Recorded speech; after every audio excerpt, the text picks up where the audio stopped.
Good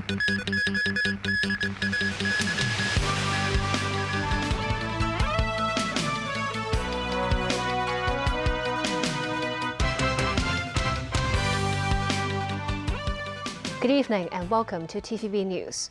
The government has imposed a series of restrictions on 6 national security-related suspects who have fled to the United Kingdom. The measures include the cancellation of their Hong Kong passports and a ban on the provision of funds to them.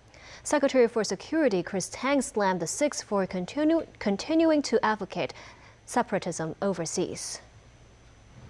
In an unprecedented move, Secretary for Security Chris Tang invoked new powers granted by the Safeguarding National Security Ordinance to impose new restrictions on 6 activists: Nathan Law, Mung Siu Ted, Vin Lau, Simon Chang, Johnny Fok, and Tony Choi. The restrictive measures include the cancellation of their Hong Kong SAR passport, a ban on the provision of funds to the 6, and a ban on real estate-related activities with them. That means leasing properties to or from them is prohibited. Joint ventures with them are also not allowed. Mung and Choi were removed from their director posts in local companies. Fok, who is a barrister, has his professional qualifications suspended. This is a necessary action that we have to take. When asked how they could surrender themselves to SAR authorities without a passport, Secretary for Security Chris Tang said the government can issue temporary entry documents. We are not just one measures like cancelling their passport. We have a range of measures. For example, like any provision of fund or handling of fund for them will be subject to these restrictions. Donating to their crowdfunding campaigns or video platforms is also banned. Offenders breaching these restrictions can face up to 7 years of imprisonment. Tang said authorities will review the need to step up the restrictions and penalties if the need arises. On his social media page, Nathan Law said he applied for asylum in the UK in 2020 and has submitted his passport to British authorities and does not hold the SAR passport since 2021. Vin Lau meanwhile said he never holds a Hong Kong passport but only the British National Overseas Passport. Executive Council convener Regina Ip said the fugitives, even when stripped of SAR passports, will likely receive short-term travel documents from the country they fled to, and the country might also give them citizenship. I doubt very much whether these absconders will actually come back to Hong Kong to face the law, but it will demonstrate to any potential absconders that the government takes absconding highly seriously, and there are punitive measures. Lawmaker Lai Tong-kwok, who's a former Secretary for Security and a former Director of Immigration, meanwhile said the government's measures could restrict the travels of these absconders as well. Financial sector lawmaker Ronak Chan said the 6 people's personal and joint bank accounts have been frozen earlier, but under the new measures, banks will step up monitoring other financial activities related to them. The government's investigation and study group set up to handle the infighting between the University of Hong Kong's president and top governing body has begun its work. That's according to Secretary for Education Christine Choi. The group aims to investigate the discord between HKU President Zhang Xiang and Council Chairwoman Priscilla Wong regarding the appointment of the university's temporary vice presidents, as well as a series of other issues. Secretary for Education Christine Choi today also emphasized the group's several goals, clarifying the situation and understanding both parties' viewpoints, facilitating communication, as well as providing suggestions. Authorities stress there is no set time for the group to submit its report. UK Prime Minister Rishi Sunak has been hit by disappointing monthly financial results, hours after he told voters he is the man to trust on the country's economy. With an election only 3 weeks away, Sunak, a former Chancellor of the Exchequer, launched his manifesto, saying he is strong on finance and defence. But he conceded Britons have grown frustrated with 14 years of the Conservatives. The Labour opposition called his plan a wish list. David Garrett reports. The UK economy flatlined in April. There was zero growth last month compared with 0.4% growth in March. Spending on services rose, but production and construction went down. It came just hours after Rishi Sunak claimed he was getting the country's finances back on track at his party's manifesto launch. Thanks to the hard work and resilience of the British people and the actions of the government, we have truly turned a corner. Inflation back to normal, the economy growing, wages rising, energy bills falling.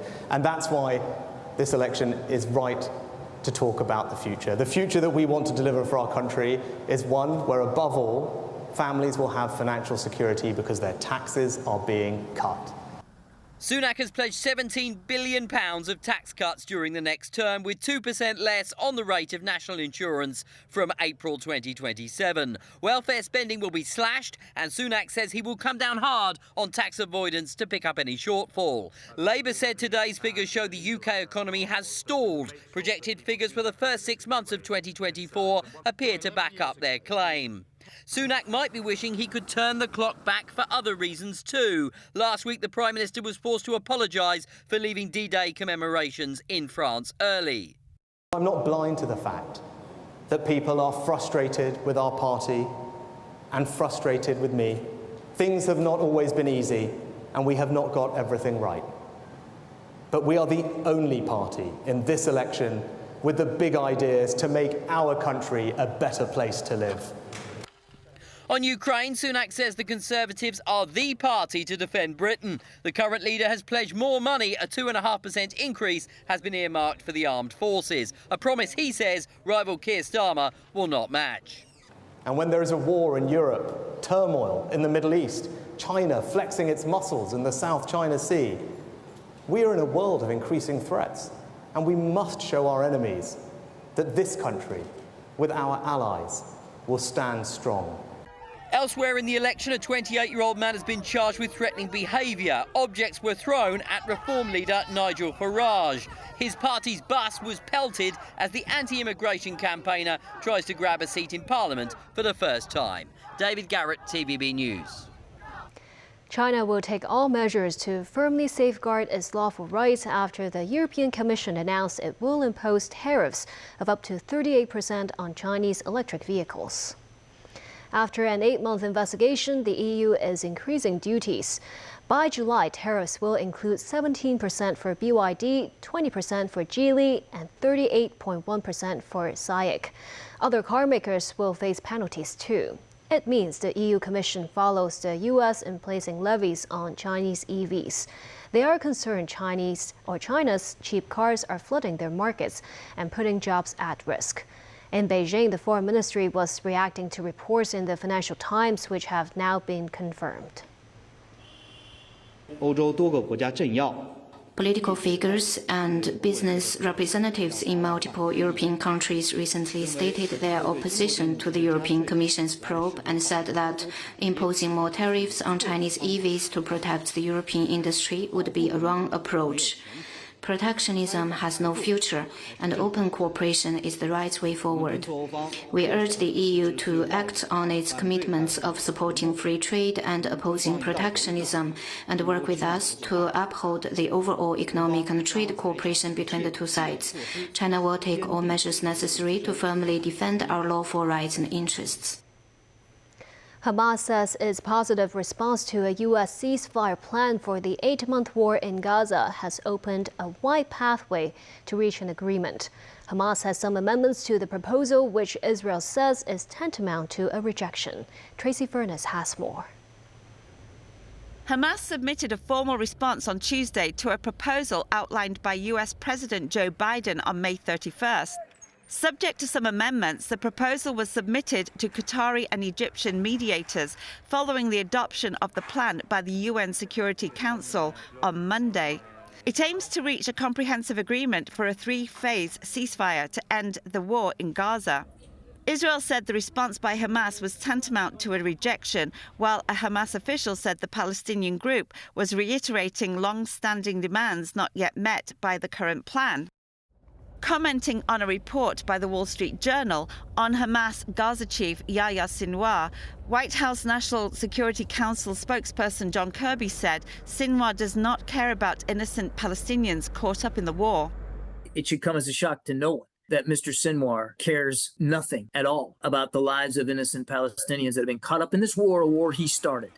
And it should surprise and shock no one that a beast like Mr. Sinwar would actually take glee in it and see advantage to it. Meanwhile, the UN chief, leaders of regional states and top US officials gathered in Jordan on Tuesday to discuss the war in Gaza. The humanitarian conference was chaired by King Hussein of Jordan. He called for aid to start flowing into Gaza immediately. Also in attendance was US Secretary of State Antony Blinken, who announced more than $400 million in new American humanitarian assistance to Palestinian civilians in Gaza, the Israeli-occupied West Bank and neighboring countries. Today, I'm announcing an additional $404 million in new aid to Palestinians, in addition to the more than $1.8 billion in development, economic and humanitarian aid that the United States has provided since 2021. Blinken was in Jordan for the aid conference after visiting Israel and Egypt, where he held talks with Israeli Prime Minister Benjamin Netanyahu and Egyptian President Abdel Fattah el-Sisi. Tracy Furness, TVB News.